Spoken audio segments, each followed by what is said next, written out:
I make 100 grand a year and I'm 37 years old and I'm trying to buy a house right now. How much home can I afford? Well, let's go ahead and plug the numbers in to see what you got here, bud. So, $100,000 annual income. We're going to just say a base interest rate of 6.25%, depending on program. I'm just using this as a generalization. For your down payment, have you thought about or saved for down payment? And if so, how much? I have 20 grand. Okay, cool.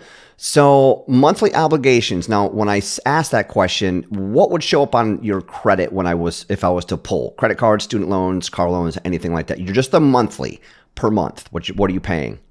Probably like 650. 650. Okay. And we're gonna just leave the property taxes for right now. Let's just say 4,000. And do 1,500 for insurance, DTI times. We're going to take this sucker to 46.66 just to see what comes up here. Include MI, yes. You're probably at a good. What's your credit score? That's going to dictate your 740. MI. Okay, so let's just use a 0.34% for right now.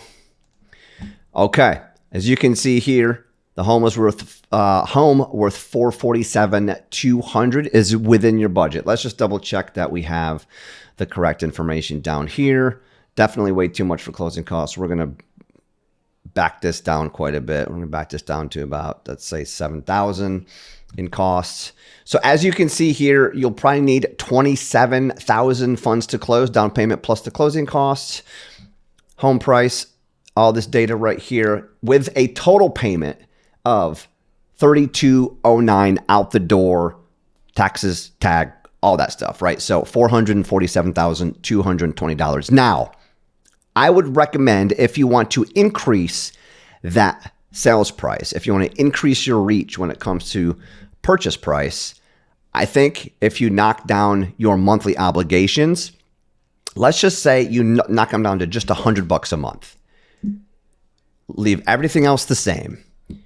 You just increased your purchasing power by what, $70,000, $532,000 is what almost $100,000 actually, because it was 447. So almost $100,000 you increase your purchasing power by just making sure that your monthly expenditures are very, very minimal. Now let's just go ahead and pay everything off.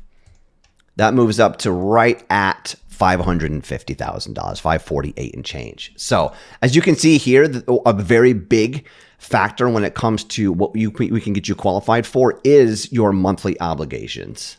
So if you were to get that property at, let's say, $550, your total payment on that would be $3,860. Wouldn't you much rather pay $3,860 for a home versus credit cards and cars? You can't stay in your car, right? But that's a much better play for you, in my opinion.